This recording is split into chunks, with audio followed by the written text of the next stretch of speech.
আল্লাহ আমাকে যিনি বানিয়েছে আমি তার উপরে তাওয়াক্কুল করে চলি, তিনি আমার রিজিকের ব্যবস্থা করে দেন। আমাদের রিজিকের মালিক কে? আওয়াজে বলি কে?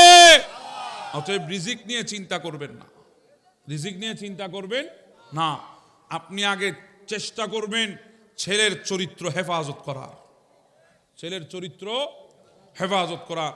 আমাদের বোনগুলা যদি উপযুক্ত হয়, তাড়াতাড়ি দিনদার ইমানদার ফরহেজগার বান্দা দেখে, সন্তান দেখে তাড়াতাড়ি বিবাহের ব্যবস্থা করে দিন, সন্তানগুলাকে বিবাহের ব্যবস্থা করে দিন। যদি তারা আপনার কাছে খবর দেয় কিংবা নিজে আসি বলে, বাবা আমার নফসানিয়ত কন্ট্রোল করতে পারছি না, আমাকে বিবাহের জন্য ব্যবস্থা করে দাও, সেক্ষেত্রে আপনার দায়িত্ব হচ্ছে বিবাহের ব্যবস্থা করে দেওয়া। মুরব্বীকে রাগ করলেন, যুবকরা তো খুশি কাফুরুস উপরে, আপনারা কি রাগ করলেন কোনো? কারণ যদি সন্তান গুনাহ করে এটার দায়ভার কিন্তু আপনাকেও নিতে হবে। কথা আমি বুঝাতে পারছি আপনাদেরকে? আল্লাহ আমাদেরকে বুঝার তৌফিক দান করে দিন। বলেন, আমি জানতে চাই আপনাদের কাছ থেকে, আমার নবীর কি কোনো গুনাহ আছে? জি বলেন আছে? এই কথা যদি কেউ বিশ্বাস করে নবীর গুনাহ আছে, ঈমান থাকবে? জি বলেন থাকবে না। নবীকে মাসুম করেছেন কে? আল্লাহ। পৃথিবীর কেউ নবীকে মাসুম বানায় নাই, মাসুম বানিয়েছেন তিনি কে?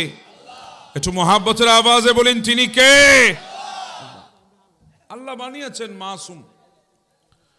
তাহলে আমরা সবাই জানি নবীর কোনো গুনাহ, এটা যদি মনে মনে ধারণা করেন নবীর গুনাহ আছে, ঈমান থাকবে?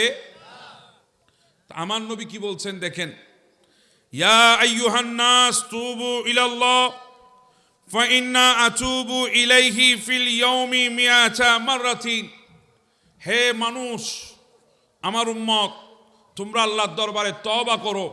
ফাইন্না আতুবু ইলাইহি ফিল ইয়াউমি মিআতি মাররাতিন। আমি নবী দৈনিক 100 বার আল্লাহর দরবারে তওবা করি। জোরে বলেন সুবহানাল্লাহ। নবী কয়শো বার তওবা করেন? 100 বার।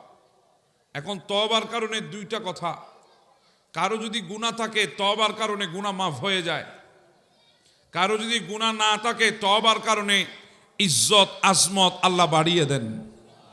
আর জোরে বলি না সুবহানাল্লাহ। আমার নবীর তওবা, এটা একদিকে উম্মতের শিক্ষা, আর একদিকে নবী শুকর আদায় করছেন কার দরবারে? আওয়াজে বলি কার দরবারে? আল্লাহর দরবারে শুকর আদায় করছেন। এজন্য আল্লাহ বলছেন, ইন্নাল্লাহা ইউহিব্বুত তাওয়াবিনা ওয়া ইউহিব্বুল মুতাতাহহিরিন। নিশ্চয়ই তওবাকারী এবং পবিত্রতা অর্জনকারীকে আল্লাহ বেশি বেশি মহাব্বত করেন। জোরে বলেন সুবহানাল্লাহ।